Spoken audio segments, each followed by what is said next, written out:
আল্লাহ নিজেই বললেন এর কারণ হলো উলাইকাল্লাযীনা কাফারু, ওরা হলো ওই সমস্ত ব্যক্তি যারা কোরআনের আইন মানে নাই। কি মানে নাই? এটা ভালো মতো খেয়াল করেন। যারা কোরআনের আইন মানে নাই, কোরআনের আইন মানা না মানা মানে কোরআনের আইন দিয়ে যারা নিজেদের ব্যক্তিগত জীবন, পারিবারিক জীবন, সামাজিক জীবন, রাষ্ট্রীয় জীবন পরিচালনা করবে না, এরাই হলো কোরআনের আইনকে অ্যাভয়েড করেছে, কোরআন আইনকে অস্বীকার করেছে। ভালো মতো একটু খেয়াল করেন তো। আমি যা বলছি কোরআন থেকে বলছি, আয়াত নাম্বার উল্লেখ করে দিয়েছি, বাড়িতে গিয়ে ব্যাখ্যা পড়বেন। উলাইকাল্লাযীনা কাফারু, ওরা হলো ওই সমস্ত ব্যক্তি যারা অস্বীকার করেছে বিআয়াতি রাব্বিহিম, তাদের রবের আয়াতগুলো। আয়াত মানে এক একটা আয়াত মানে এক একটা অর্ডিন্যান্স। বাংলাদেশ সরকারের সংবিধান যা আছে, এক একটা অধ্যাদেশ, এক একটা আইন, এক একটা সংবিধান। এই যে এক একটা আইন যে আছে, এই আইনকে যদি কেউ স্বজ্ঞানে স্বেচ্ছায় অ্যাভয়েড করে, না মানে অস্বীকার করে, তাহলে রাষ্ট্রদ্রোহ মামলা হবে তার বিরুদ্ধে।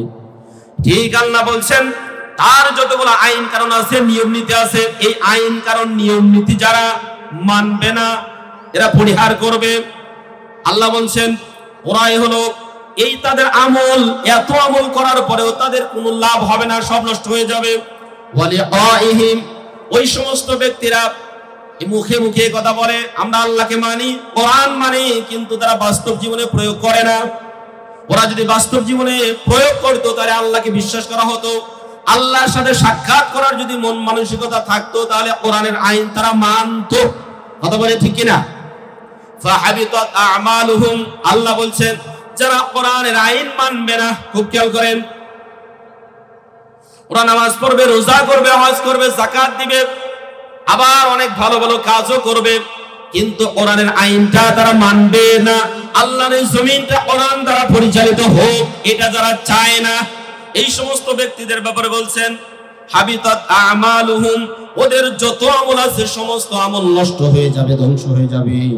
শুধুমাত্র ধ্বংস হবে তাই না, ফালা নুকিমু লাহুম ইয়াউমাল কিয়ামাতি ওয়াজনা, কিয়ামতের ময়দানে ওদের আমলনামা দাঁড়ি পাল্লায় উঠানো হবে না, কারণ ওদের আমল সব ধ্বংস হয়ে গেছে।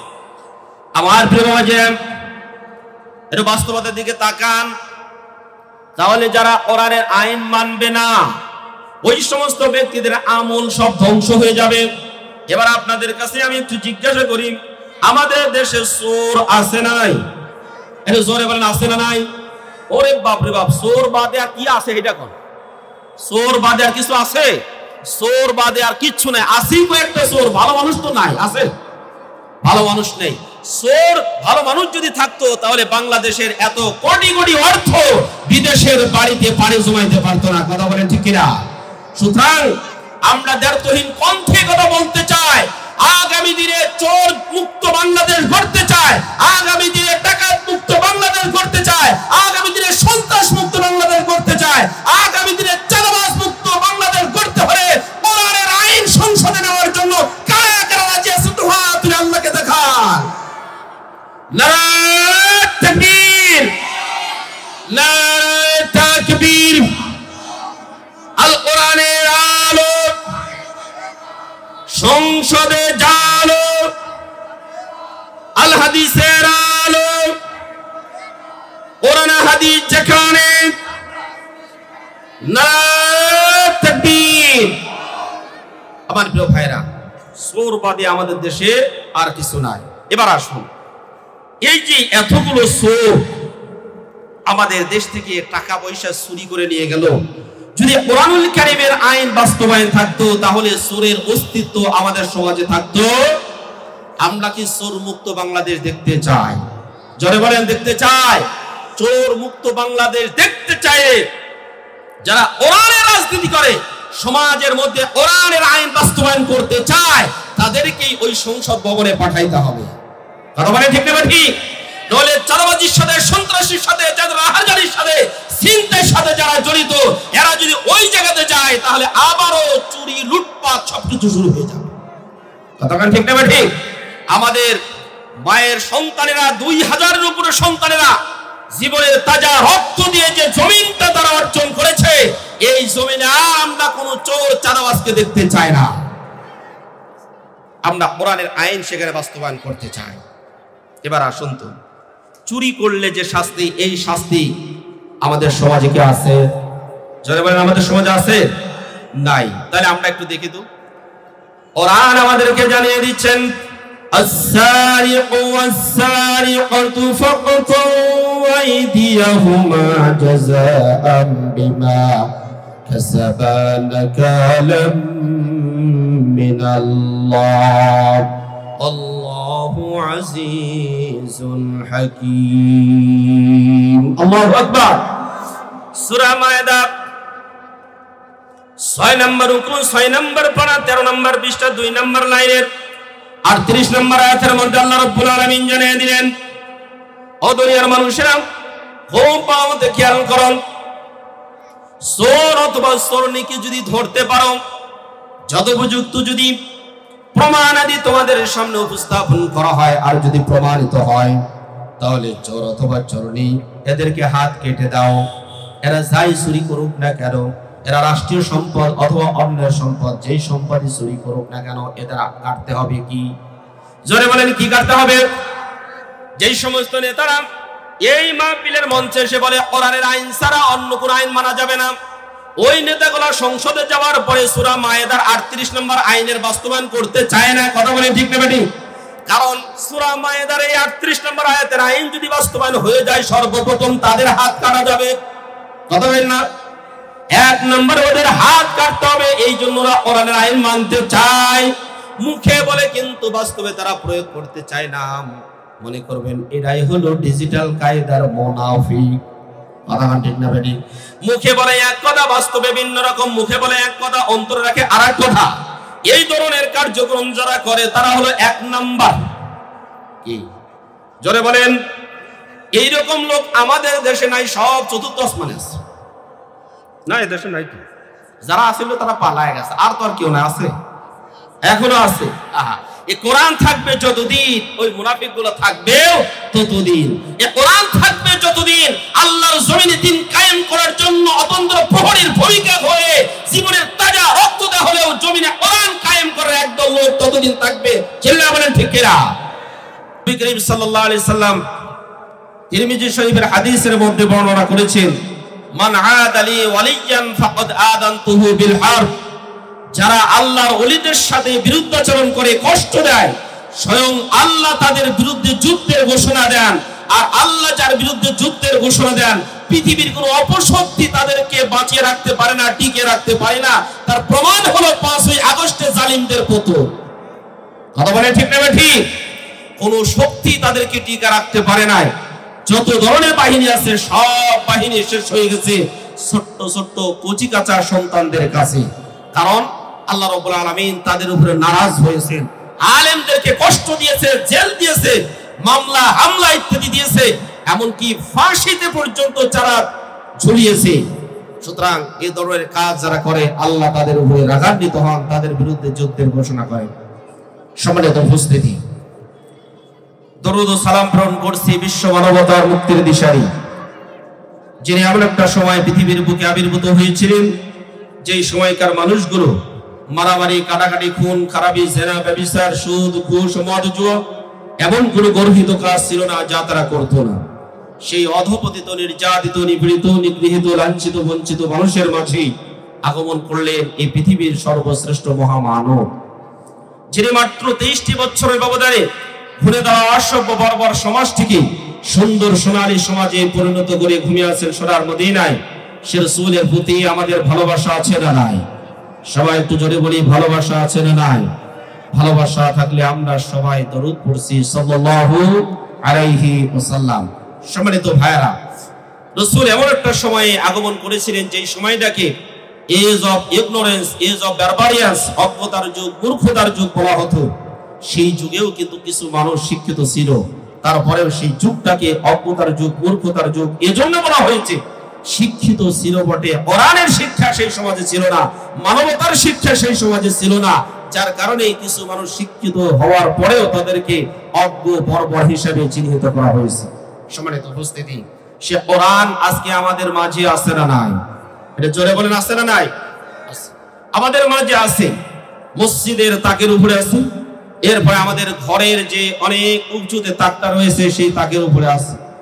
সে তাকের উপরে কোরআনের উপর দিয়ে 2 আঙ্গুল করে ময়লা পড়েছে, বাবা অথবা মা যেদিন মারা যায় সেদিন সুন্দর করে কোরআনটা বের করে একটু সাফসুফ করে ওই মা অথবা বাবার শিয়রে বসে বসে কোরআন পড়ে। যে লোকটা সারাটা জীবন কোরআনটা খুলে দেখলো না, পড়লো না, কোরআনের মেসেজটা জীবনে বাস্তবায়ন করলো না, কোরআনের আইনটা সমাজে বাস্তবায়ন করার চেষ্টা করলো না, এই লোকটার শিয়রে মরে যাওয়ার পরে বসে বসে কোরআন তেলাওয়াত করে কি লাভটা হবে? বলে কোরআন কি এর জন্য নাজিল হয়েছে? আমরা একটু কোরআনটাকে জিজ্ঞাসা করি তো, কোরআন কি কারণে নাজিল হয়েছে? আল্লাহ রাব্বুল আলামিন 1000 বছর পূর্বে জানিয়ে দিলেন, ইন্না আনজালনা ইলাইকাল কিতাবা বিল হাক্কি লিতাহকুমা বাইনান নাসি বিমা আরাকাল্লাহ ওয়া লা তাকুন লিল খাইনিনা খাসীমা। আল্লাহু আকবার।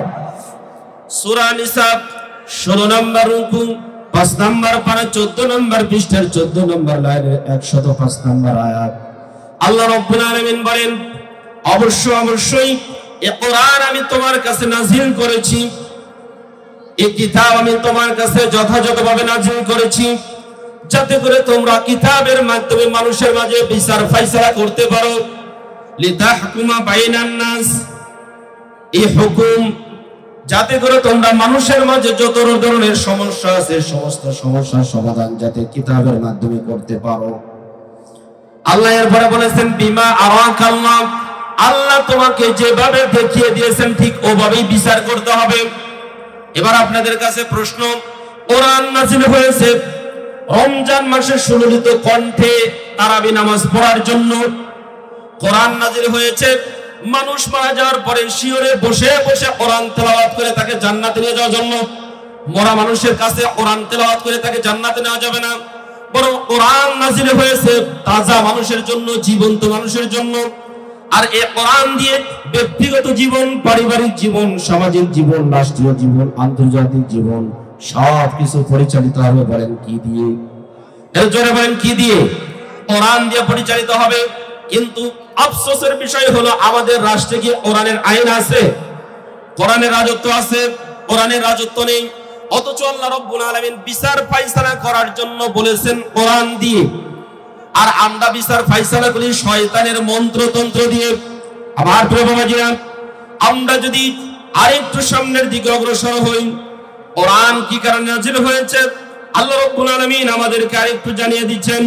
কিতাবুন আনজালনাহু ইলাইকা লিতুখরিজান নাসা মিনাজ যুলুমাতি ইলান নূর। সূরা ইব্রাহিম 13 নম্বর পারা 14 নম্বর পৃষ্ঠা সূরা ইব্রাহিমের 1 নম্বর আয়াত।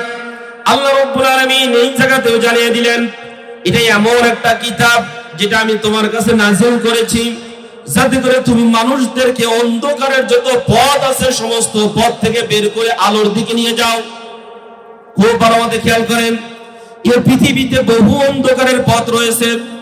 কার্ল মার্কসের আইন একটা অন্ধকারের পথ, লেনিনের আইন একটা অন্ধকারের পথ, মাও সেতুংয়ের আইন একটা অন্ধকারের পথ, সমাজতন্ত্র একটা অন্ধকারের পথ, মানুষের তৈরিকৃত আইন একটা অন্ধকারের পথ।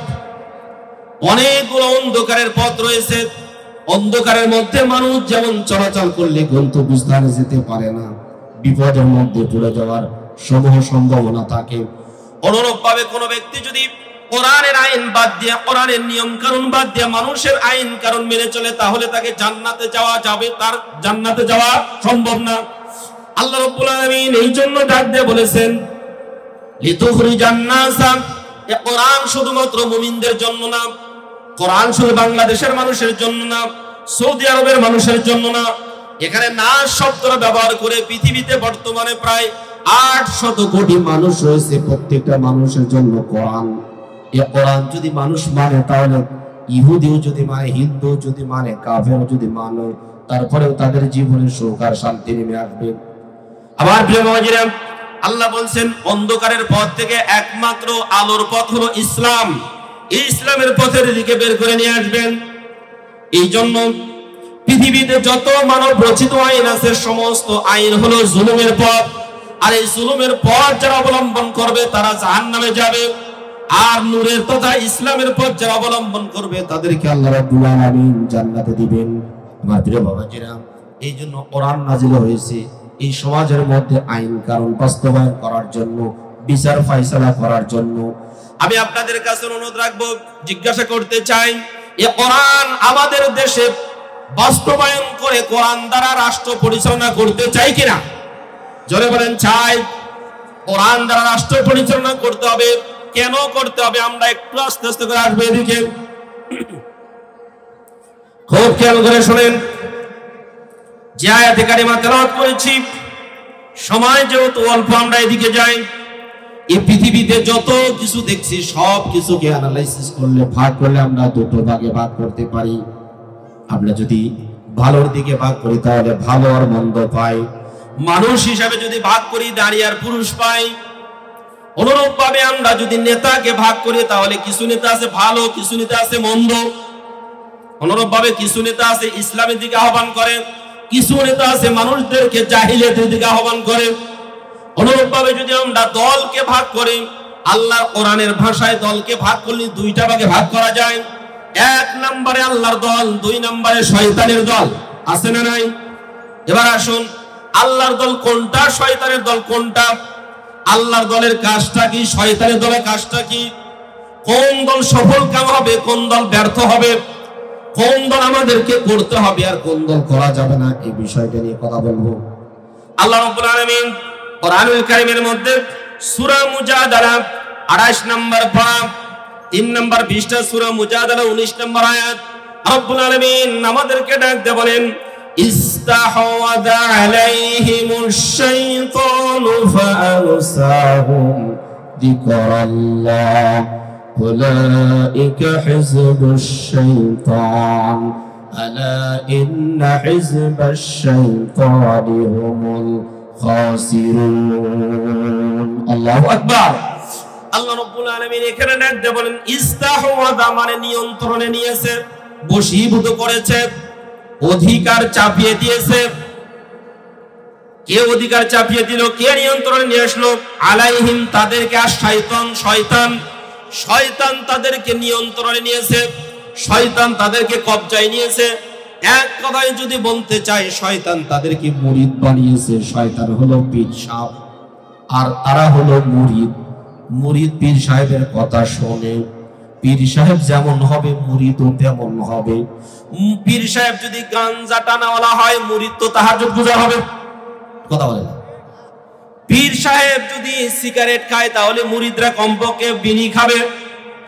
আর পীর সাহেব যদি তাহাজ্জুদ গুজার হয় তাহলে মুরিদ যারা আছে কমপক্ষে ফজর নামাজ জামাতে পড়বে। কথাটা ঠিক না ঠিক? অনুরূপ ভাবে যিনি নেতা হবেন, ওই নেতা যদি রাত 12টার সময় বোতল খায়া ঘুমায়, ওঠে 8টার সময়, প্রচার উঠবে দুপুরের পরে। কথাটা ঠিক না ঠিক? এ খাবে বোতল, ওরা আরো কয়েকটা বেশি করে খাবে। আল্লাহ রাব্বুল আলামিন এখানে ডাক দিয়ে বলছেন, শয়তান তাদেরকে নিয়ন্ত্রণে নিয়েছে, শয়তান তাদেরকে বশীভূত করে ফেলছে, শয়তান তাদের পীর সাহেব সেজেছে। কাদের? তারা কারা, তাদের বৈশিষ্ট্যটা কি? আল্লাহ নিজেই ডাক দিয়ে বলছেন, ফাআনসাহুম যিকরাল্লাহ। শয়তান তাদেরকে আল্লাহর জিকির ভুলাইয়া দিয়েছে। খুব ভালো মতো খেয়াল করেন, যাদেরকে শয়তান আল্লাহর জিকির ভুলাইয়া দিয়েছে ওরা হলো শয়তানের দল। আল্লাহ একটু পরেই বলছেন, তাহলে এখান থেকে একটু ভালো মতো বোঝেন, শয়তান ওই সমস্ত ব্যক্তিদেরকে নিয়ন্ত্রণে নিয়েছে, শয়তান ওই সমস্ত ব্যক্তিদেরকে কবজা করেছে যাদেরকে শয়তান কোরআন ভুলাইয়া দিয়েছে। যারা কোরআন ভুলেছে, জিকির, আল্লাহর জিকির ভুলেছে, আল্লাহর জিকিরকে যাদের থেকে ভুলিয়ে দেওয়া হয়েছে তারা হলো শয়তানের দল। আল্লাহ নিজেই বলছেন, উলাইকা হিজবুশ শাইতান। যারা আল্লাহর জিকির ভুলে গিয়েছে তারা হলো শয়তানের দল। এবার প্রশ্ন হতে পারে, জিকির ভুলে গেছে মানে? সকালবেলা আমরা 100 বার সুবহানাল্লাহ, 100 বার আলহামদুলিল্লাহ, 100 বার আল্লাহু আকবার, সন্ধ্যাবেলা এরকম তাসবিহ তাহলিল পাঠ করি, আর সমাজের ভিতরে গিয়ে মানুষের তৈরি কিন্তু আইন বাস্তবায়ন করি। আমরা তো জিকির ভুলে যাইনি, তাহলে জিকিরের মানেটা কি? আমার এই ক্ষুদ্র জ্ঞানে জিকিরের যতগুলো অর্থ আমি পেয়েছি, মোটামুটি 9টা অর্থ আমি কোরআনে পেয়েছি। এর মধ্যে জিকিরের একটা হলো আল্লাহর আইন। জোরে বলেন তো জিকিরের মানে কি? আরে তো জোরে বলেন জিকিরের মানে কি? আল্লাহর আইন। আল্লাহ কোরআনুল কারীমের মধ্যে জানিয়ে দিলেন, ওয়ামান আ'রাদা আন যিকরি ফাইন্না লাহু মাঈশাতান দানকা ওয়া নাহশুরুহু ইয়াওমাল কিয়ামাতি আ'মা। সূরা তাহা 7 নম্বর রুকু, 16 নম্বর পারা, 19 নম্বর পৃষ্ঠা, 13 নম্বর লাইনের 124 নম্বর আয়াত।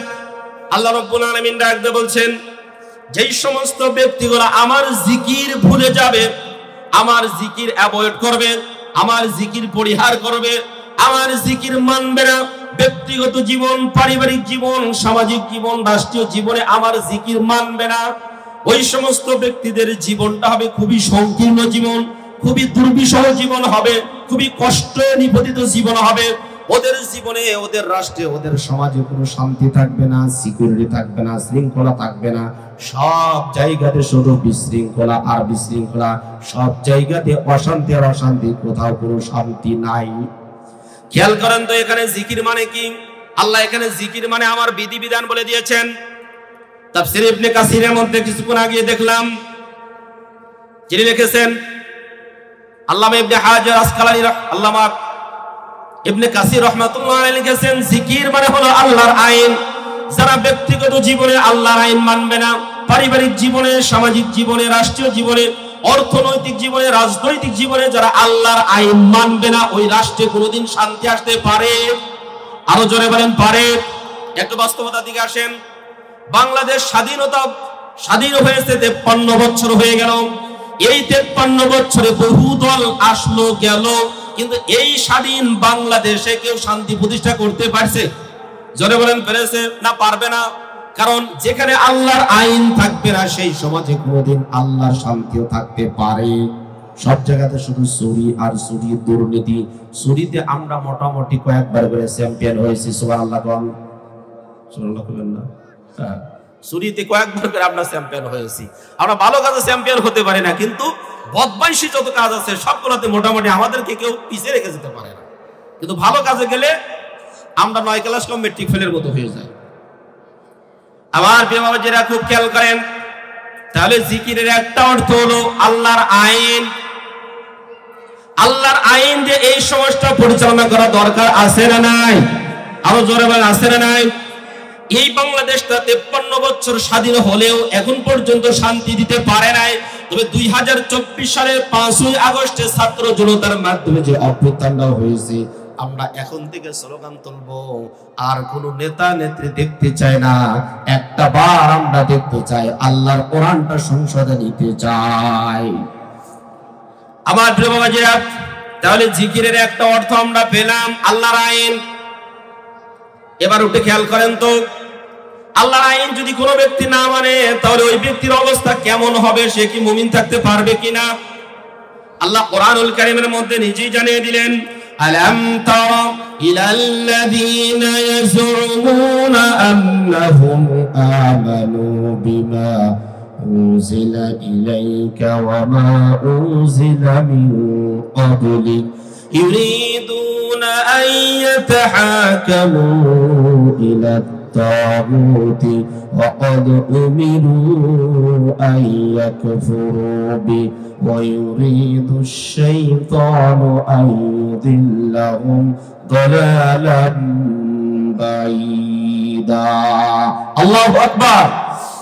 সূরা নিসা 8 নম্বর রুকু, 5 নম্বর পারা, 6 নম্বর পৃষ্ঠা, 10 নম্বর লাইনের 60 নম্বর আয়াতের মধ্যে আল্লাহ রাব্বুল আলামিন জানিয়ে দিলেন, হে নবী আপনি কি দেখেন নাই ওই সমস্ত ব্যক্তিদেরকে যারা দৃঢ়ভাবে বলে আমরা ঈমান এনেছি বিমা উনজিলা ইলাইকা, হে নবী আপনার প্রতি যে কিতাব নাযিল হয়েছে, আপনার পূর্বে যে সমস্ত কিতাব নাযিল হয়েছিল সবগুলো কিতাবের উপর আমরা ঈমান এনেছি, এই কথা বলে আমরা কোরআন মেনে নিয়েছি।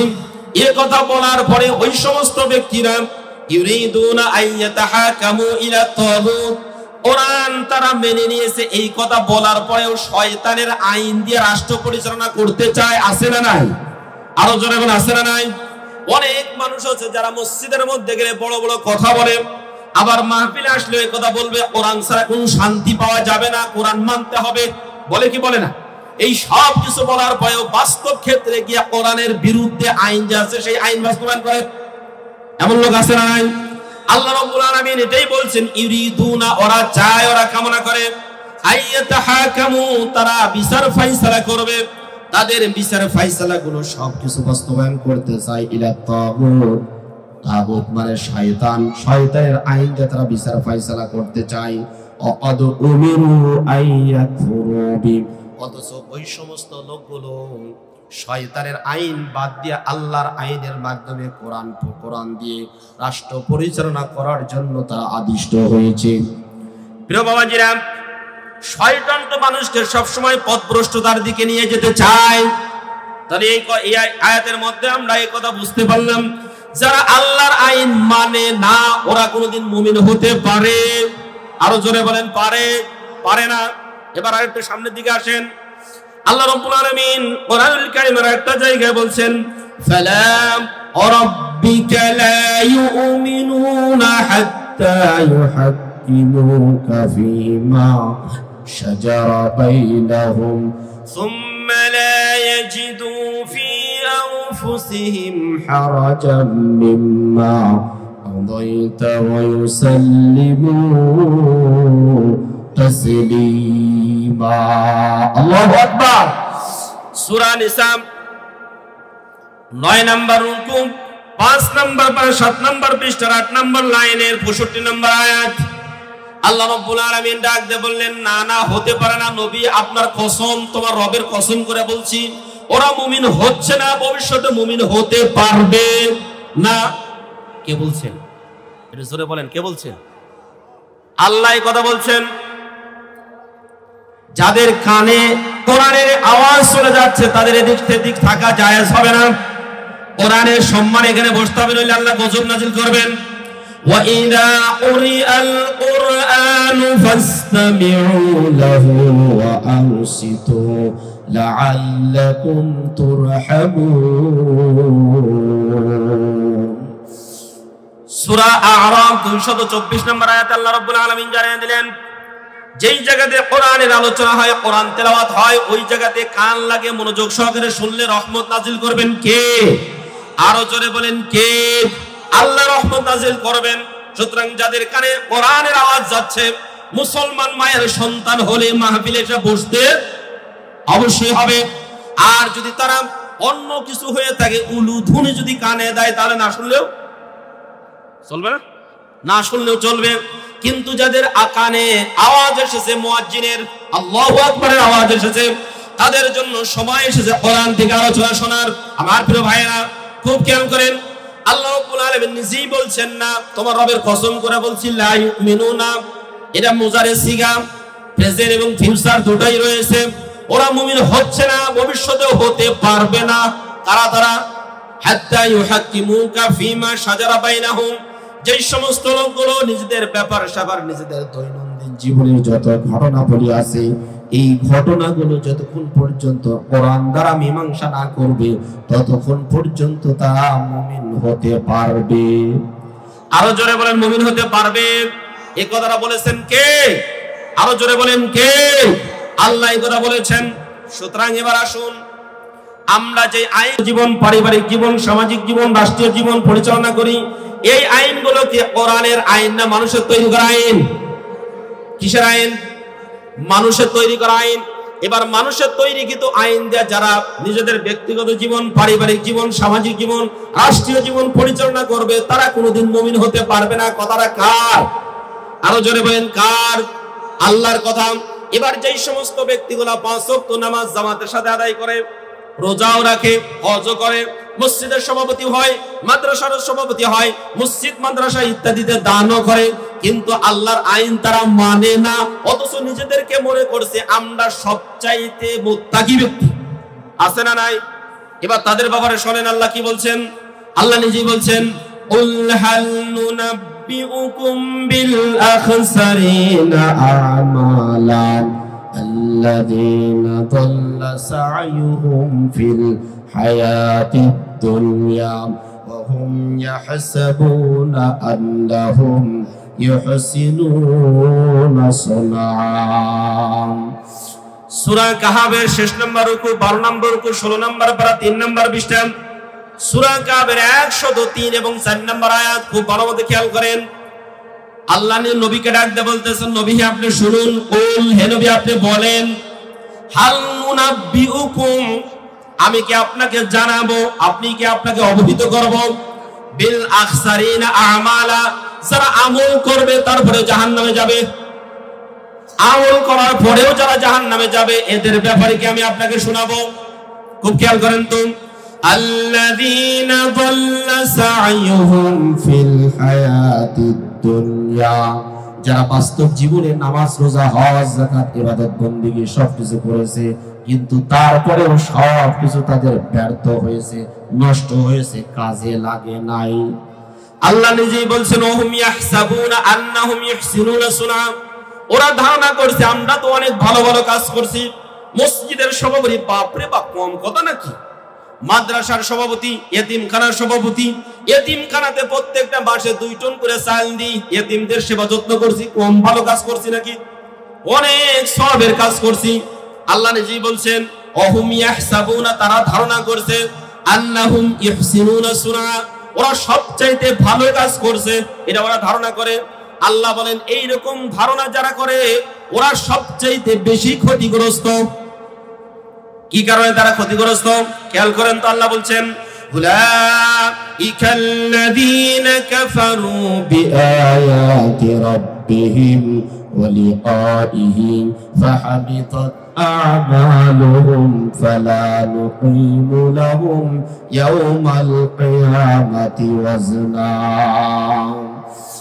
সূরা কাহাবের 105 নম্বর আয়াত আল্লাহ নিজেই বললেন, এর কারণ হলো উলাইকাল্লাযীনা কাফারু, ওরা হলো ওই সমস্ত ব্যক্তি যারা কোরআনের আইন মানে নাই।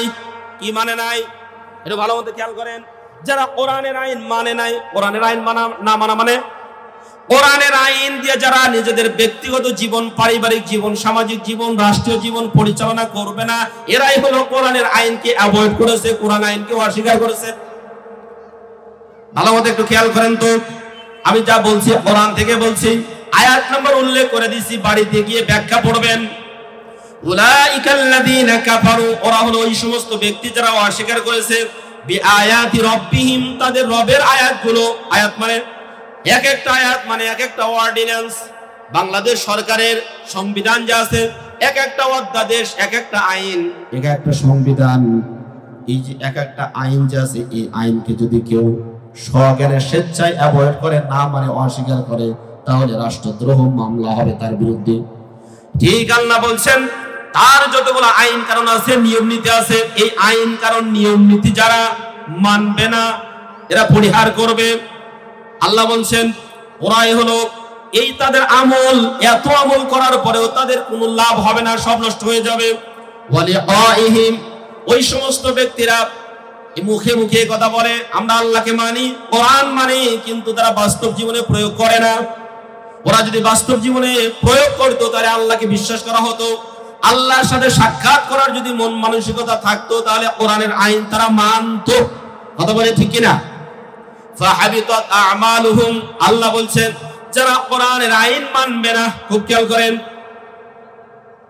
ওরা নামাজ পড়বে, রোজা করবে, হজ করবে, যাকাত দিবে, আবার অনেক ভালো ভালো কাজও করবে, কিন্তু কোরআনের আইনটা তারা মানবে না। আল্লাহর জমিনটা কোরআন দ্বারা পরিচালিত হোক এটা যারা চায় না, এই সমস্ত ব্যক্তিদের ব্যাপারে বলছেন হাবিতাত আ'মালুহুম, ওদের যত আমল আছে সমস্ত আমল নষ্ট হয়ে যাবে, ধ্বংস হয়ে যাবে। শুধুমাত্র ধ্বংস হবে তাই না, ফালা নুকিমু লাহুম ইয়াওমাল কিয়ামাতি ওয়াজনা, কিয়ামতের ময়দানে ওদের আমলনামা দাঁড়ি পাল্লায় ওঠানো হবে না, কারণ ওদের আমল সব ধ্বংস হয়ে গেছে। আমার প্রিয় ভাইজান, একটু বাস্তবতার দিকে তাকান। তাহলে যারা কোরআনের আইন মানবে না ওই সমস্ত ব্যক্তিদের আমল সব ধ্বংস হয়ে যাবে। এবার আপনাদের কাছে আমি একটু জিজ্ঞাসা করি, আমাদের দেশে চোর আছে না নাই? একটু জোরে বলেন, আছে না নাই? ওরে বাপরে বাপ, চোর বাদে আর কি আছে এটা কোন? চোর বাদে আর কিছু আছে? চোর বাদে আর কিচ্ছু নাই। আসি কয়েকটা চোর, ভালো মানুষ তো নাই। আছে? ভালো মানুষ নেই। চোর ভালো মানুষ যদি থাকতো তাহলে বাংলাদেশের এত কোটি কোটি অর্থ বিদেশের বাড়িতে পাড়ি জমাইতে পারতো না। কথা বলেন ঠিক কিনা? সুতরাং আমরা দ্ব্যর্থহীন কণ্ঠে কথা বলতে চাই, আগামী দিনে চোর মুক্ত বাংলাদেশ গড়তে চায়, আগামী দিনে ডাকাত মুক্ত বাংলাদেশ গড়তে চায়, আগামী দিনে সন্ত্রাস মুক্ত বাংলাদেশ গড়তে চায়, আগামী দিনে চাঁদাবাজ মুক্ত বাংলাদেশ গড়তে হলে কোরআনের আইন সংসদে নেওয়ার জন্য কারা কারা রাজি আছে তো হাত তুলে আল্লাহকে দেখান। নারায়ে তাকবীর, নারায়ে তাকবীর। আল কোরআনের আলো সংসদে জালো, আল হাদিসের আলো, কোরআন হাদিস যেখানে, নারায়ে তাকবীর। আমার প্রিয় ভাইরা, চোর বাদে আমাদের দেশে আর কিছু নাই। এবার আসুন, এই যে এতগুলো চোর আমাদের দেশ থেকে টাকা পয়সা চুরি করে নিয়ে গেল, যদি কোরআনুল কারীমের আইন বাস্তবায়ন থাকতো তাহলে চোরের অস্তিত্ব আমাদের সমাজে থাকতো। আমরা কি চোর মুক্ত বাংলাদেশ দেখতে চাই? জোরে বলেন দেখতে চাই? চোর মুক্ত বাংলাদেশ দেখতে চাই। যারা কোরআনের রাজনীতি করে, সমাজের মধ্যে কোরআনের আইন বাস্তবায়ন করতে চায়, তাদেরকেই ওই সংসদ ভবনে পাঠাইতে হবে। কথা বলেন ঠিক না ঠিক? নইলে চাঁদাবাজির সাথে, সন্ত্রাসীর সাথে, রাহাজানির সাথে, ছিনতাইয়ের সাথে যারা জড়িত, এরা যদি ওই জায়গাতে যায় তাহলে আবারও চুরি, লুটপাট সবকিছু শুরু হয়ে যাবে। কথা বলেন ঠিক না ঠিক? আমাদের মায়ের সন্তানেরা, 2000-এর উপরে সন্তানেরা জীবনের তাজা রক্ত দিয়ে যে জমিনটা তারা অর্জন করেছে, এই জমিনে আমরা কোনো চোর চাঁদাবাজকে দেখতে চাই না। আমরা কোরআনের আইন সেখানে বাস্তবায়ন করতে চাই। এবার আসুন তো, চুরি করলে যে শাস্তি, এই শাস্তি আমাদের সমাজে কি আছে? যারা বলেন আমাদের সমাজে আছে? নাই। তাহলে আমরা একটু দেখি তো, কোরআন আমাদেরকে জানিয়ে দিচ্ছেন, আস-সারিকু ওয়াস-সারিকাতু ফাকতু আইদিয়াহুমা জাযাআন বিমা কাসাবা নাকালাম মিনাল্লাহ আল্লাহু আজিজুল হাকীম। আল্লাহু আকবার। সূরা মায়েদা 6 নম্বর রুকু, 6 নম্বর পারা, 13 নম্বর পৃষ্ঠা, 2 নম্বর লাইনের 38 নম্বর আয়াতের মধ্যে আল্লাহ রাব্বুল আলামিন জানিয়ে দিলেন, ও দুনিয়ার মানুষেরা, খুব ভালো করে খেয়াল করুন, চোর অথবা চোরনিকে যদি ধরতে পারো, যথোপযুক্ত যদি প্রমাণ আদি তোমাদের সামনে উপস্থাপন করা হয়, আর যদি প্রমাণিত হয়, তাহলে চোর অথবা চোরনি এদেরকে হাত কেটে দাও। এরা যাই চুরি করুক না কেন, এরা রাষ্ট্রীয় সম্পদ অথবা অন্যের সম্পদ, যেই সম্পদই চুরি করুক না কেন, এদের কাটতে হবে কি? জোরে বলেন কি কাটতে হবে? যেই সমস্ত নেতারা এই মাহফিলের মঞ্চে এসে বলে কোরআনের আইন ছাড়া অন্য কোন আইন মানা যাবে না, ওই নেতাগুলো সংসদে যাওয়ার পরে সূরা মায়েদার 38 নম্বর আইনের বাস্তবায়ন করতে চায় না। কথা বলেন ঠিক না বেটি? কারণ সূরা মায়েদার এই 38 নম্বর আয়াতের আইন যদি বাস্তবায়ন হয়ে যায়, সর্বপ্রথম তাদের হাত কাটা যাবে। কথা বলেন না? 1 নম্বরে ওদের হাত কাটতে হবে। এই জন্য ওরা কোরআনের আইন মানতে চায়, মুখে বলে কিন্তু বাস্তবে তারা প্রয়োগ করতে চায় না। মনে করবেন এটাই হলো ডিজিটাল কায়দার মুনাফিক। কথা ঠিক না বেটি? মুখে বলে এক কথা, বাস্তবে ভিন্ন রকম। মুখে বলে এক কথা, অন্তরে রাখে আরেক কথা। এই ধরনের কার্যক্রম যারা করে তারা হলো 1 নাম্বার। কি জোরে বলেন? এইরকম লোক আমাদের দেশে নাই, সব চতুর্থ আসমানে আছে। না, এই দেশে নাই। যারা আছিল তারা পালায় গেছে, আর তো আর কেউ না আছে, এখনো আছে। আহা, এই কোরআন থাকবে যতদিন, ওই মুনাফিকগুলো থাকবেও ততদিন। এই কোরআন থাকবে যতদিন, আল্লাহর জমিনে দিন কায়েম করার জন্য অতন্ত্র প্রহরীর ভূমিকা হয়ে জীবনের তাজা রক্ত দেওয়া হলেও জমিনে কোরআন কায়েম করার একদল লোক ততদিন থাকবে। চিল্লা বলেন ঠিক কিনা? প্রিয় ভাইরা আমার, খেয়াল করেন, তাহলে আমাদের রাষ্ট্রের চুরির বিধানটা নাই, কোরআনের যে বিধান, এটা এই কোরআনের চুরির বিধানের আমাদের রাষ্ট্রে নাই। 1 নাম্বার। 2 নাম্বার, এবার চলে যায়, আমাদের দেশে জেনা আছে না? না, জোরে বলেন। জেনা আছে মানে বিয়ে করে রেখে গেলে ওই সমস্ত মেয়েরা বেশি বেশি পদস্খলন হয়। এই কালকে আজকে দেখলাম ফেসবুকে এক মায়ের সন্তান স্বামী বিদেশ থাকে, আরেকজন ছেলের সাথে ধরা খেয়েছে, আছে না নাই? আল্লাহ রাব্বুল আলামিন এদের ব্যাপারে বলেছেন, আয-যানিয়াতু ওয়াজ-যানি ফাজলিদু কুল্লা ওয়াহিদিম মিনহুমা মিআতা জালদাত ওয়ালা তা'খুযুকুম বিহিমা রা'াফাতুন ফি দীনিল্লাহি ইন কুনতুম তু'মিনুনা বিল্লাহি ওয়াল ইয়াউমিল আখির وليشهد عذابهما طائفة من المؤمنين আল্লাহু আকবার। সূরা নূর 18 নম্বর পারা 9 নম্বর পৃষ্ঠা 2 নম্বর লাইনে 2 নম্বর আয়াত। আল্লাহ রাব্বুল আলামিন ডাক দিয়ে বললেন, জেনাকারিনী মহিলা অথবা জেনাকারী পুরুষ এরা যদি অবিবাহিত হয় আর যদি উপযুক্ত প্রমাণাদির মাধ্যমে তাদের জেনা সাব্যস্ত হয়, তাহলে 100টা বেত্রাঘাত করতে হবে। আর এই 100টা বেত্রাঘাত করার ক্ষেত্রে কে গরিবের মেয়ে আর কে বাদশার মেয়ে দেখার কোনো সুযোগ নাই, কে ভ্যানওয়ালার মেয়ে কে ডিসি সাহেবের ছেলেটা দেখার মোটে সুযোগ নাই।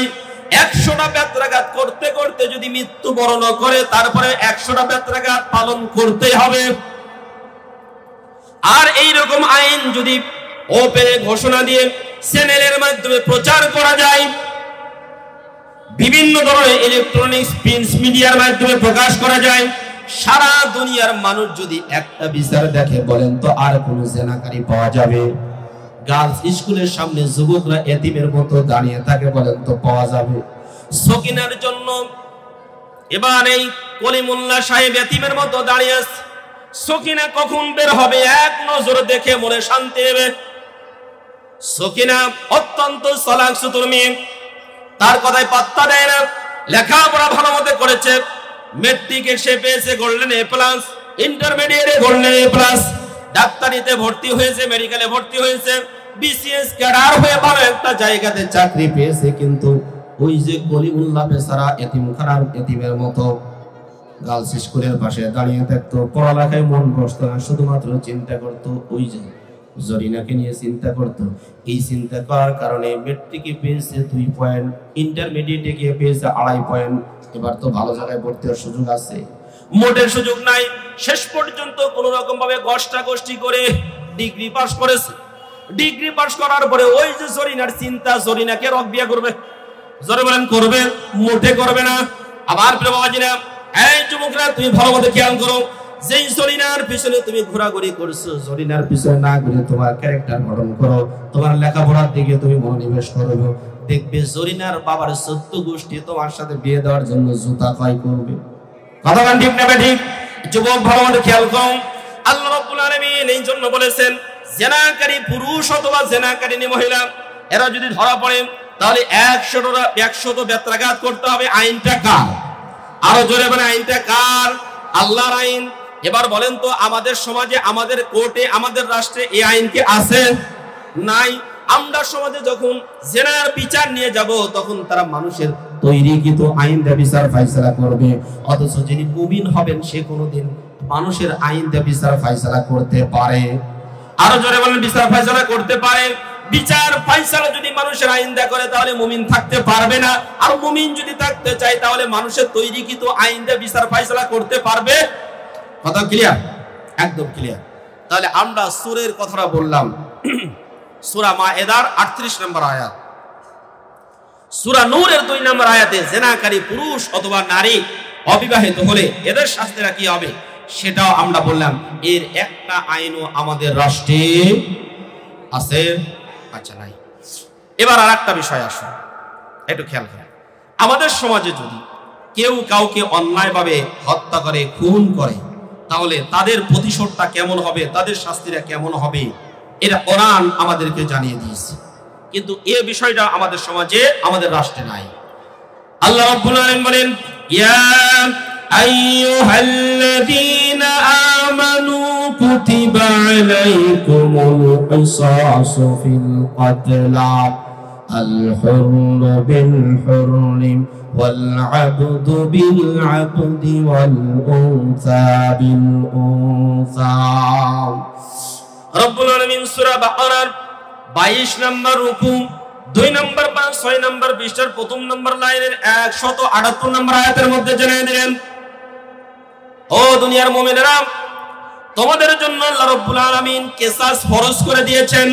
কিসাস মানে কেউ যদি কারো নাক কাটে তার পরিবর্তে তার নাক কাটতে হবে, কেউ যদি কারো হাত কাটে তার পরিবর্তে তার হাত কাটতে হবে, কেউ যদি কাউকে হত্যা করে তাহলে তার পরিবর্তে তাকেও হত্যা করতে হবে। এটা কার আইন? আরো জোরে বলেন, আল্লাহর আইন। এই আইনও আমাদের সমাজের মধ্যে আছে? নাই, এটাও নাই। তাহলে সূরা মায়েদার 38 নম্বর আয়াতে সূরের কাহিনী, এখানেও আল্লাহর আইন নাই। সূরা নূরের 2 নম্বর আয়াতে জিনার বিচারটা, এটাও আমাদের সমাজে আমাদের রাষ্ট্রে এই আইনটা নাই। 3 নম্বরে সূরা বাকারার 178 নম্বর আয়াতে কিসাসের ঘটনা, এটাও আমাদের দেশের আইনে নাই। আছে? নাই। তাহলে আছে এটা কি?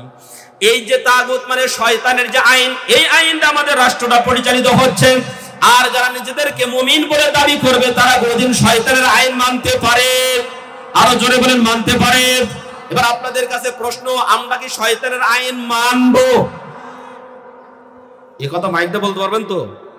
হ্যাঁ, এই মাইকটা বললে যে ওই যে কান্দা পাড়ায় যা বসে থাকতে হবে, তাহলে কি করব? আজকে এর বিরোধিতা করব? আজকে এর বিরোধিতা করব না। তবে হ্যাঁ, এই শয়তানের আইনের চাইতে উত্তম যে আইন রয়েছে, ওমান আহসানু মিনাল্লাহি হুকমান লিকাওমিন ইউকিনুন, আল্লাহর আইনের চাইতে উত্তম আর কোন আইন হতে পারে? আরো জোরে বলেন, পারে? আল্লাহর আইনের চাইতে উত্তম কোন যদি আইন হতে না পারে, তাহলে এটা সর্বস্তরের মানুষকে বুঝাইতে হবে, দাঁড়ে দাঁড়ে গিয়ে তাদেরকে দাওয়াত দিতে হবে। মানুষের তৈরি কিন্তু আইনের কুফল, আল্লাহর আইনের সুফলটাকে এটা মানুষকে যদি বুঝাইতে পারে, তাহলে আগামী সংসদ নির্বাচনের সময় ভোটের মাধ্যমে আল্লাহর ওলিদেরকে ওই সংসদে পাঠানোর ব্যবস্থা করতে হবে। এই কথা বললে অনেকে বলবে, হুজুর রাজনীতির আলোচনা এখানে কেন করে? আমরা দ্ব্যর্থহীন কণ্ঠে কথা বলতে চাই, কোরআনে যেটা আছে এটার নাম রাজনীতি, তোমরা যেটা করো তার নাম দুর্নীতি। কথা বলে ঠিক না ঠিক? আমরা দুর্নীতি চাই না, আমরা রাজনীতি চাই। রাজনীতি মানে নীতির রাজা, যেখানে মূল নীতি আছে সেটা আমরা চাই। আমরা কোনো দুর্নীতি চাই না। আমরা নিজেরা দুর্নীতি করব না, অপরাধ করতে দেব। আর এর জন্য লাগবে কোরআনের আইন। সবাই তো ভাইরা, আমার যে কথা বলতে বলতে এত দূর পর্যন্ত আসছি, সেটা হচ্ছে আল্লাহর কাছে দল কয় প্রকার? সবাই বলেন, মনে আছে? এই ছোট ভাইরা ওখানে দাঁড়িয়ে আছে, ওখানে বসো, এখানে বসো। যারা পিছিয়ে আছেন একটু সামনের দিকে আসেন। মনে হচ্ছে যে আপনারা আগে ভাগে যাওয়ার জন্য রেডি হয়ে আছেন। এটা সামনের দিকে এগিয়ে আসেন ভাই, এটা সামনের দিকে আসেন, কাছাকাছি আমরা বসি। যে আমরা কোরআন থেকে আলোচনা শুনছি, প্রত্যেকটা হরফের বিনিময়ে নেকি দিবেন কে? আরো জোরে বলেন, কে? একটা অক্ষর যদি কোনো ব্যক্তি পড়ে তাহলে 10 নেকি আছে না নাই? আমার সামনে সময় নেই, আর মাত্র 10 মিনিট আছে, এর মধ্যে আমি শেষ করে দেব ইনশাআল্লাহ। খুব খেয়াল করেন আমার প্রিয় ভাইরা, আল্লাহর কাছে দল হলো দুইটা। 1 নম্বরে শয়তানের দল, 2 নম্বরে আল্লাহর দল। আমরা এবার শয়তানের দলের পরিচয় দিতেছিলাম। যারা কোরআনের আইন মানে না, কোরআনের আইন সমাজে বাস্তবায়ন করতে চায় না, এরাই হলো শয়তানের দল। কথা কি ক্লিয়ার? কথা কি ক্লিয়ার? ভেজাল আছে এর মধ্যে? ভেজাল নাই। এবার খেয়াল করেন, আল্লাহ নিজেই বলছেন, ফাআনসাহুম যিকরাল্লাহ। যিকরুন শব্দের ব্যাখ্যা করতে করতে আমরা এ পর্যন্ত এসেছিলাম। যিকরুন শব্দের কি অর্থ যেন বলেছিলাম? আল্লাহর আইন। যিকরুন মানে আল্লাহর আইন। জিকিরের আরেকটা অর্থ আসে আল্লাহর কোরআন। জিকিরের আরেকটা অর্থ আসে আল্লাহর কোরআন। আল্লাহ রাব্বুল আলামিন বলেন, ইন্না লাহনু নাযালনা যিকরা ওয়া ইন্না লাহু লাহাফিজুন। আল্লাহু আকবার। সূরা হিজর 14 নম্বর পারা, প্রথম নম্বর পৃষ্ঠা 9 নম্বর লাইনে 9 নম্বর আয়াত। আল্লাহ রাব্বুল আলামিন ডাকতে বললেন, নিশ্চয় আমি এই জিকির নাযিল করেছি, এই জিকির সংরক্ষণ করার দায়িত্ব আমি আল্লাহ নিজে নিয়েছি। এবার প্রশ্ন হলো, জিকির নাযিল করেছেন কে? এই জিকির মানে বোঝারে বলেন কি? জিকির মানে কোরআন। এই কোরআন আল্লাহ নাযিল করেছেন, তার মানে জিকিরের একটা অর্থ হলো কোরআন। আর জিকিরের আরেকটা অর্থ হলো আল্লাহর আইন, আর জিকিরের আরেকটা অর্থ হলো স্মরণ করা। ফাযকুরুনি আযকুরুকুম ওয়াশকুরুনি ওয়ালা তাকফুরুন। আল্লাহ রাব্বুল আলামিন কোরআনুল কারীমের সূরা বাকারা 151 নম্বর আয়াতের মধ্যে 52 নম্বর আয়াতের মধ্যে জানিয়ে দিলেন, তোমরা যদি আমাকে স্মরণ করো তাহলে আমিও তোমাদেরকে স্মরণ করব, আর তোমরা যদি আমার কৃতজ্ঞতা আদায় করো তাহলে তোমাদের নিয়ামত বাড়িয়ে দিব, আর যদি অস্বীকার করো তাহলে তোমাদের নিয়ামত ছিনিয়ে দিব। এখানে জিকির মানে হচ্ছে আল্লাহ স্মরণ করা, অর্থাৎ আল্লাহ যে সমস্ত নিয়ামত রাজি দিয়েছেন ওই নিয়ামতের স্মরণ করা। আমার প্রিয় বাবাজিরা একটু খেয়াল করেন, সময় অল্প। আল্লাহ রাব্বুল আলামিন তাহলে এখানে বললেন ইস্তাহওয়াদা আলাইহিমুশ শাইতান, শয়তান তাদেরকে বশীভূত করে ফেলছে, নিয়ন্ত্রণে নিয়েছে। শয়তান তাদেরকে মুরিদ বানিয়ে ফেলছে। কাদেরকে? যেই আন্দোলনের মধ্যে, যেই দলের মধ্যে কোরআনের কোনো কর্মসূচি নাই, যেই দলের কর্মসূচির মধ্যে কোরআন জমিনে বাস্তবায়ন করবে এরকম কোনো লক্ষ্য উদ্দেশ্য নাই, এরা হলো শয়তানের দল। এবার আপনাকে বেছে নিতে হবে কোন কোন দলের মধ্যে কোরআন বাস্তবায়ন করার কর্মসূচি নাই, আর কোন দলের মধ্যে কোরআনের আইন বাস্তবায়ন করার কর্মসূচি আছে, এটা বেছে নিতে হবে। আল্লাহ নিজে বলছেন উলাইকা হিজবুল্লাহ, উলাইকা হিজবুশ শাইতান, যারা আল্লাহর আইন ভুলে যায়, আল্লাহর আইন বাস্তবায়ন করতে চায় না, এরা হলো শয়তানের দল। মনে রাখবেন, শয়তানের দল যত ভারী হোক না কেন, শয়তানের দলে যত লোক থাকুক না কেন, শয়তানের দলে যতই সংখ্যা বেশি হোক না কেন, ওরাই হলো পরিণামে ক্ষতিগ্রস্ত হবে। বলেছেন কে? আরো জোরে বলেন কে? আলা ইন্না হিজবাশ শাইতানি হুমুল খাসিরুন। আল্লাহ নিজেই বলেন শয়তানের দল যারা হবে ওরা সংখ্যায় বেশি হতে পারে, ওদের অস্ত্র বেশি হতে পারে, ওদের জোর থাকতে পারে বেশি, সবকিছু ওরা কুক্ষিগত করতে পারে, ওরা চতুর্দিক থেকে আল বাড়তে পারে, সবকিছু করার পরেও পরিণামে তারাই ক্ষতিগ্রস্ত হবে। কথা বলেন ঠিক কিনা? আমার প্রিয় বাবাজির একটা বাস্তব উদাহরণ দিয়ে যাই। এটা কিসের কথা বলতেছে? এটা কিসের কথা? এটা কোরআনের কথা না কিসের কথা ভাই? এটা আইনের কথা না, মানে কোরআন দিয়ে তো রাষ্ট্র পরিচালনা করতে হবে। কয়টা ডকুমেন্টস হবে এটা? কোরআন দিয়ে যদি রাষ্ট্র পরিচালিত না হয় তো মুমিন তো থাকতে পারবে না। এখানে যারা আসছে কি মুমিন হওয়ার জন্য? এখানে তো কোরআন থেকে তো কথা বলা হচ্ছে। আশ্চর্য তো ভাই, এটা কোরআনের একটা বাইরে আছে, তা আপনি অর্থ করেন। আমি যে আয়াতগুলো ডকুমেন্টগুলো দিয়েছি এগুলো আপনি অর্থ করেন, আমি এনে বসে থাকি। খুব খেয়াল করেন, এটা ভালো মতো খেয়াল করেন। আল্লাহ রাব্বুল আলামিন কোরআনুল কারীমের সূরা মুজাদালার 19 নম্বর আয়াতের মধ্যে তিনি জানিয়ে দিলেন ইস্তাহওয়াদা। ইস্তাহওয়াদা শব্দের অর্থ হলো নিয়ন্ত্রণে নিয়েছে। শয়তান এখানে ডাইরেক্ট উল্লেখ আছে। ইস্তাহওয়াদা আলাইহিমুশ শাইতানু ফাআনসাহুম যিকরাল্লাহ, শয়তান তাদেরকে নিয়ন্ত্রণে নিয়েছে, শয়তান তাদেরকে বশীভূত করে ফেলছে। কাদেরকে? যাদেরকে শয়তান জিকির ভুলে দিয়েছে।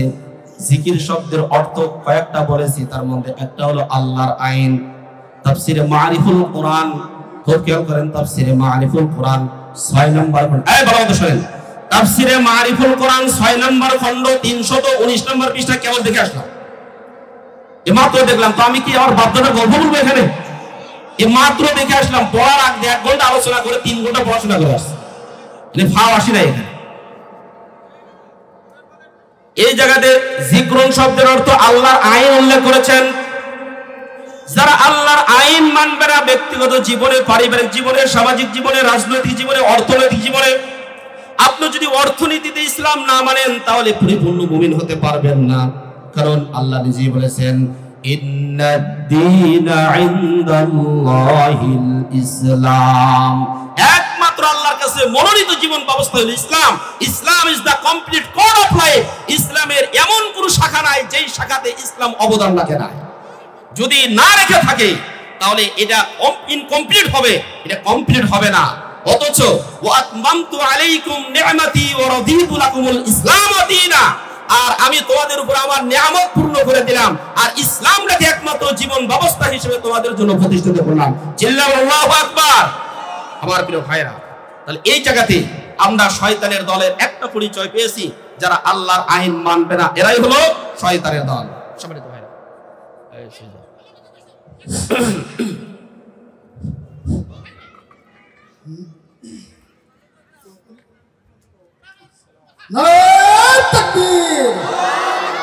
শেষ, আমি আর সামনের দিকে যেতে পারছি না, তবে শুধু এতটুকু আমি বলতে চাচ্ছি আপনাদেরকে। সূরা মুজাদালার 19 নম্বর আয়াত, 28 নম্বর পারা 3 নম্বর পৃষ্ঠা 13 নম্বর লাইনের 19 নম্বর আয়াত, এই জায়গাতে শয়তানের দল কারা কারা এদের ডিটেইলস পরিচয় এখানে দেওয়া আছে। অনুরূপভাবে এই সূরার 22 নম্বর আয়াতে আল্লাহর দল কারা, তাদের বৈশিষ্ট্যটা কি, তাদের গুণাগুণ কি, তাদের কর্মসূচি কি, তা এখানে পূর্ণাঙ্গ রূপে দেওয়া আছে। আপনারা একটু অনুগ্রহ করে বাড়িতে পড়বেন। আমার প্রিয় ভাইরা, যতটুকু কথা বললাম অনেকে হয়তো কষ্ট পেয়েছেন, আমি আপনাদের পায়ে ধরে বলছি কষ্ট পেন না, কারণ কবরের মধ্যে আপনার নেতা নেতা একজনও যাবে না। আপনার কাছে শুধুমাত্র কোরআন যাবে, আল্লাহ রাসূল থাকবে। এছাড়া আপনি যদি মানব রচিত কোন আইন দিয়ে জীবন ব্যবস্থা পরিচালনা করেন, ওই কবরের ভিতরে বিসমিল্লাহি ওয়া আলা মিল্লাতি রাসূলিল্লাহ বললে আল্লাহ রাসূল কোনদিন আপনাকে গ্রহণ করবে না। সুতরাং যেই দলের কথা বলে রাসূলকে কবরের মধ্যে রেখে আসতে হবে, ওই দলেই আমাদেরকে থাকতে হবে। মসজিদের মধ্যে যেই দল, বাইরে আসলে ওই দল, দুই জায়গাতে দুই দল হবে না। যদি হয় তাহলে আল্লাহর কাছে মাপ পাওয়ার কোনো সুযোগ নাই। আমি আপনাদেরকে অনুরোধ করবো এই কথা, আসুন কোরআনের কাছে আসুন। কোরআনের কাছে আসলে জীবনের সবকিছু পরিবর্তন হয়ে যাবে, ভুল ভেঙে যাবে। ডক্টর মরিস বুকাইলি কোরআনের ভুল ধরতে গিয়ে তার জীবনের ভুল ভেঙেছে। এইরকম অহরহ মনীষী আছে যারা কোরআনটাকে ভুল প্রমাণ করতে এসে তাদের জীবনের ভুল ধরতে পেরেছে। এজন্য আমি আপনাদেরকে অনুরোধ করব, যারা যারা আলোচনা শুনেছেন তারা কষ্ট পাইলে কোরআনটা একটু খুলুন। আমি যতগুলো রেফারেন্স দিয়েছি, রেকর্ড আছে, সবগুলো পড়ে আপনারা অ্যানালাইসিস করুন। এরপরে যদি ভুল থাকে, আমি বহু দূরের মানুষ না, দারুল ইসলাম মডেল মাদ্রাসার প্রিন্সিপাল, আসেন আপনার সাথে ওপেন চ্যালেঞ্জ দিয়ে বসবো। আপনি কোরআন মানবেন না, শুধু সুবহানাল্লাহ সুবহানাল্লাহ বলে জান্নাতে যাবেন, এরকম কথা কোরআনে নাই। তো সুতরাং যা নাই তা আমি তো মানতে পারবো না, আমি তো গীতা বাইবেল থেকে কথা বলতে পারবো না। কথা বলে ঠিক না ঠিক? আল্লাহ আমাদের সবাইকে বুঝে আমল করার তৌফিক দান করুন, সকলেই বলি আমিন।